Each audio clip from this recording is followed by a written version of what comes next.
Hi, and welcome to Homebrew Buddy, the show where we talk to DMs and we talk about their homebrew mostly. My name's Lee. My co-host today is Morgan, and our guest today is Tom. I put out the call in the first episode, and Tom answered. We like to talk to new DMs, help them with their homebrew, but today Tom is a real veteran who has been playing D&D since 1985. And he started DMing early 90s and has homebrewed nearly everything since then. So we're really excited to talk to him and just learn more about what he's done. Hi, Tom. Hello. Well, my first question is really over a very, very long career of D&D. What have you seen change most, and has it changed you over that time? Not really. I mean, I don't want to say it's the same stories with different people each time, but I have seen things change as people's tastes change. When I first started DMing in the, I would say, early 90s, it was still sort of campy and Saturday morning cartoonish. And then, in my experience, as the 90s went into the 2000s and onward, it got a little bit more realistic, a little bit more gritty, a little bit more dark. And then it sort of fell by the wayside out of the public eye as people went off and did other things. It was like a passing thought. And then it D&D resurges. It's been in the public eye again for the past few years. I've been sort of out of the loop on the public side, seeing how things work on a greater scale, only because I only DM my own games and don't really focus on the greater story, like what might be going on with the companies that make the game. We had a session, me and Morgan are players together in a campaign. It just happened this last Monday night. And I talked to my DM, Patrick, after, and we were talking about things. He said he thought his encounter would be like more dangerous to us. He thought it would get closer to killing us. And I noticed this big divide between like players from way back and players now. Player death was way more common, supposedly back in the day, and now it's more like your character has a backstory that you want to see finished, and you want to fulfill the promises of that. Has that changed in any of your games over the years? I've always been a little bit unwilling to immediately kill off my players because they do work so hard on their stories. I had one guy write like 10 pages of a backstory, and then he had to depart unexpectedly. Then he came back, stayed for a single session, and departed again. This time for good. I couldn't let that storyline vanish. So I've got it written down somewhere to pull from for other encounters. I would say it might be that way. It really depends on the DM's style. Some still think it's a DM versus player game, which really isn't the case. Some people will warn their players that it's a real death is very, very real. Me, I've got a bunch of safeguards to keep people protected. It depends on the DM, really. We we do like to feel that danger, though. Oh yeah. Yeah, similar vein. The game that I run, they a lot of them have this, wonderful backstory that they've written. They love their characters very much. I have two seasoned players and two new players. The new players are very much more attached, and I made it clear from the beginning. I'm like, this is not a meat grinder by any means. I said, but if your character dies and there's no reasonable or understandable reason and way to bring them back, they're gone.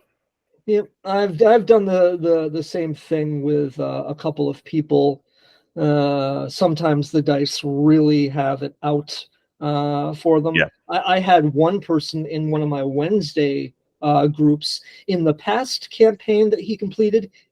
For the entire campaign, he didn't roll above a 12, and he was constantly very close to getting splattered all over the dungeon walls. But Was he using a D20 you gave him for Christmas or something? no, we were playing Roll20, just didn't like it and still doesn't. Virtual dice. Yeah, he just has, I must have given him 4 or 5 different items to allow for re-rolls in different situations, and he still rolls terrible. You know the icon for the D20 and the D12 can look similar to some people. Maybe. I've never seen it happen for that. In our correspondence before this, you run. I found out you run 5 games a week, every weeknight. In fact, yeah, every weeknight, 8 to 11 p.m. It's my routine at this point. And each party is in a different part of the world. They can run across each other. They can help each other. They can ruin each other. And to say that they've ruined each other at this point is an understatement. A couple of the parties. I could go on and on about the story if you wanted me to, but I don't know if I want to bore you with that. I do want to hear a couple stories, but Morgan? Mostly I know we talked about this earlier, but sometimes the co-host doesn't know when the show actually starts. But you'd mentioned you've done this for a long time, and you said you jumped in when you started DMing right away to Homebrew. And you'd also mentioned that a lot of the modules can feel static, which I agree with. They do have some leeway, and it's great. It is great that all this stuff is pre-written. But I think one of the things I find as a newer DM is that I have to think about these organizations in various areas and how they may or may not interact or cause problems with each other. And I sometimes look to the modules and I'm like, the pre-written world seems nice. But as someone that's done this for so long, that is all homebrew, do you find it just to be very freeing? I mean, with your experience, I'm sure it's, you have a lot of ideas, probably great note taking method to where you can add these things in. How difficult would you say it is for you to make the homebrew world as complete as you'd like it to be?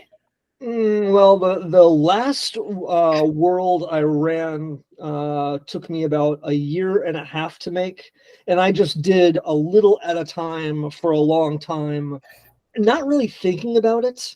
I mean, trying to perhaps use a couple of modules as a jumping off point would be nice, but they are static, and if you try to do a lot with it that runs off the rails, you end up in such uncharted territory.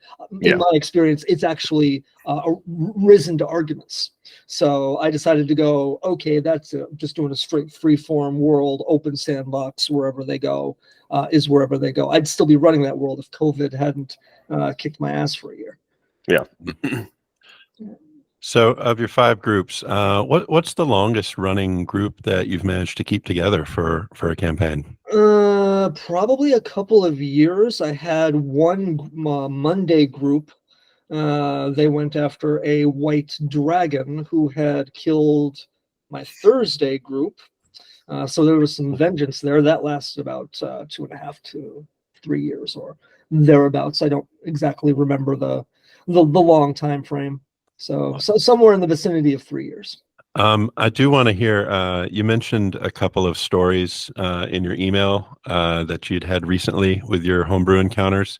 One caught my eye where your players, I don't know if I read this right, they shaved the enemy twice. Yes, they did. Oh, that was my current Thursday. More details, group. please. Yeah, that was my current Thursday group known as the Cheese and Wine. And yes, I do have nicknames for all of my groups. I just push out random words, and that's what came out for them. The original story for that group was that they were given a magical artifact to to go be their bodyguard across the ocean, give the artifact to a great hero. That didn't work out. So one of the antagonists, the party stole a special item from the antagonist, and now that antagonist wants revenge. The first time there was some simple bad luck. He got caught, and the antagonist in question is an anthropomorphic tiger. He's basically a monk with a couple of extra tricks, and so they shaved him. They shaved a big swath off of his head to remember them by. The second time, they set up a ambush for him because they knew he was going to come back. But when they found him, he was running in an opposite direction. And he went off grave robbing in some tomb or something. So they waited for him to come out. They ambushed him. The party has a pet bear. The pet bear jumped from a hill above the tiger and rolled 3 20s in a row. Oof. Splat! So they captured him, they shaved him again, sent him on his way. If the big bad doesn't beat the crap out of him, the next time he comes back, there will be a reckoning, assuming that he can beat one party member's natural talent for rolling 20s. He rolls no less than 5 a session. That's incredible. So he has a massive hand of fate to work with should that happen. I've got a homebrew rule for tarot cards and altering fate and whatnot. So when you roll 20, you get a card and you can play it and so on and so forth. Oh, that's cool. Now you've been homebrewing encounters for nearly 30 years now as a DM, and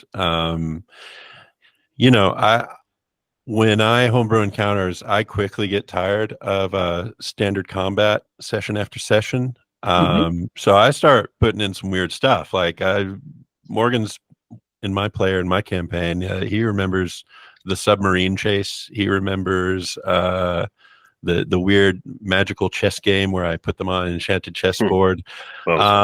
It sounds like you have some fun ones too, like the bad guy's running away and a bear rolls down a hill, rolling 3 20s and lands on him. What are some of your favorite twists you put on standard combat? Standard combat. I do like. Sometimes I have oozes, and when you kill them, they'll burst in a cloud. So there's like a last ditch hit, so you've got to make like a reflex or a dexterity save to escape that. Most of the time, standard combat is just standard combat. The real twists come with the smarter enemies, the big bads, dragons and whatnot.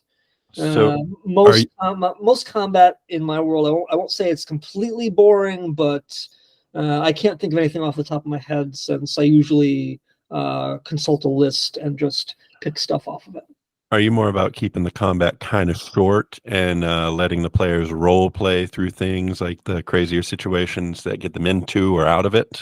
It really depends on the player. Some will role play, some will do voices, some will just sit there and say, yeah, I do this, and so on and so forth. So There are some of those players where you can leave that big yawning gap in your DM prep notes, and they'll fill it. And they some will you have fill to it. Prepare for. We do want to look at some of your homebrew, and you were kind enough to share with me an invite to your Roll20 campaign where you have lots of notes and stuff. And we browsed it for just 2 or 3 minutes before, found some real gems. And people, you want to stick around for these. These are great.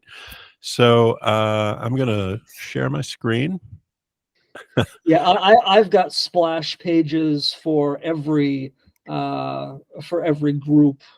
To give people an idea of what people are going for, where they're coming from.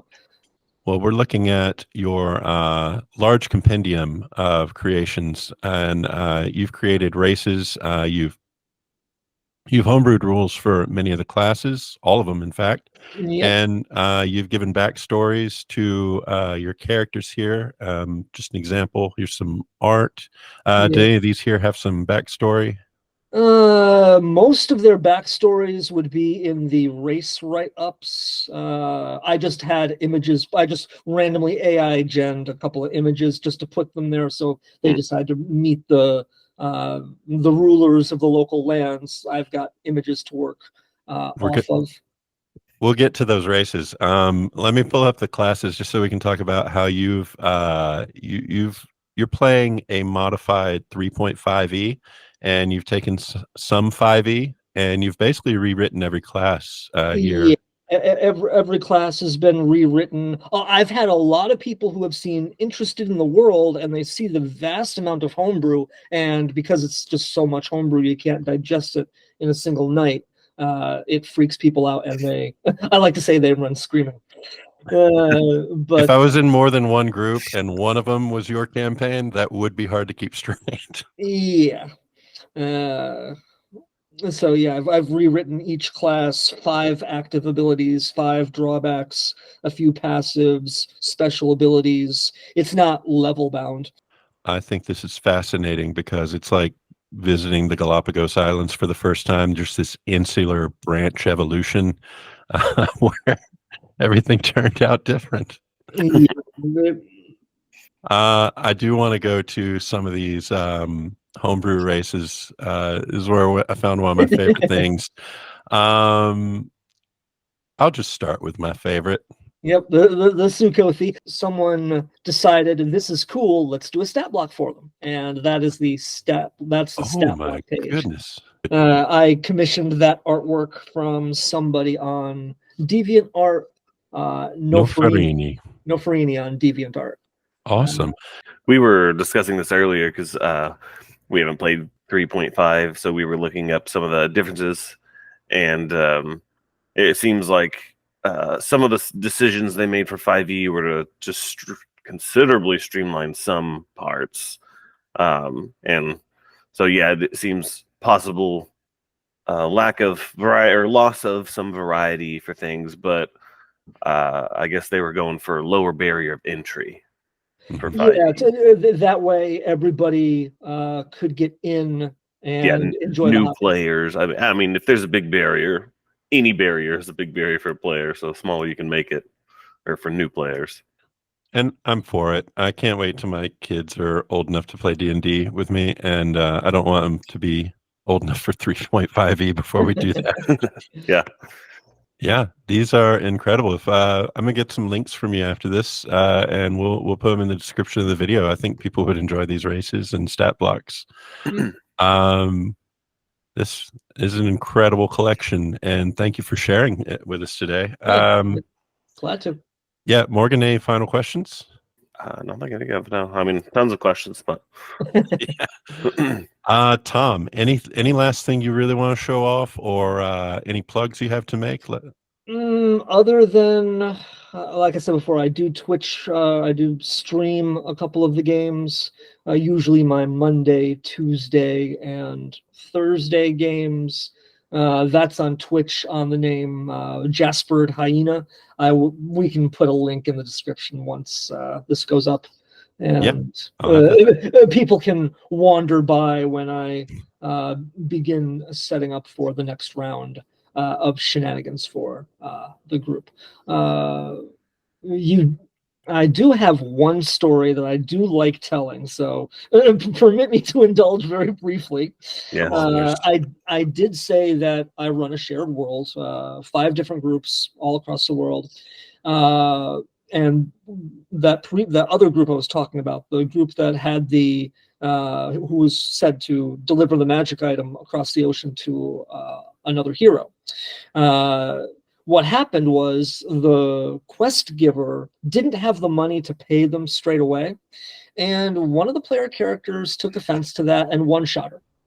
Now we have a dead quest giver who happens to be the romantic interest of the quest giver from another group, and the quest giver from the other group pays to have her raised and give the description of the Thursday group so they can bring them to justice. It really becomes a "Are we the baddies?" situation. So what happens is that he raises her. I've got a homebrew system where if you get raised, you get death traumas. Various things can happen. You can lose important memories. You can get class changes. You can get all sorts of other stuff. She lost her memories. She lost several points of ability scores. She forgot who he was. And then the player character that one-shot her reminded me that the race he's playing is lycanthropic and transmitted lycanthropy. So she ends up turning into a wearer form of her regular form. She's my anthropomorphic bestial race. She's a fox. So she foxes out, turns into this huge hulking werefox, kills the guy, and now the Monday quest giver is dead. And because the Monday quest giver's knights had to put down the Thursday quest giver, there's going to be some fireworks when the timelines begin to truly converge. I've got a spreadsheet for timeline keeping track of. I've got a master list of about 14,000 encounters that can happen in between that. I actually tell people, okay, go ahead and roll 1d 14,715. But yeah, those two groups are going to meet up, and it will be glorious. Morgan, I know your players are the type to attack a quest giffer. You're going to have to up your game with the aftermath. Yeah, they have yet to actually attack a quest giver, but they're pretty hostile sometimes. They're I threats. feel like I definitely need to be a little more heavy-handed with consequences. Well, that's all for this episode today. If you want to come on the show and talk to us about your homebrew, you may just be showing it off. It could be complete. We now know how fun that is. Also, if you're a new DM, reach out to us. We love to give feedback and help make things better. Check out our first 2 episodes. It was a 2-parter where I made some magic items, and I had co-hosts Morgan and Jordan critique it and give me feedback, and we made them better. I put the link to those in the description, those magic items. They're really fun now. Ooh, and cool.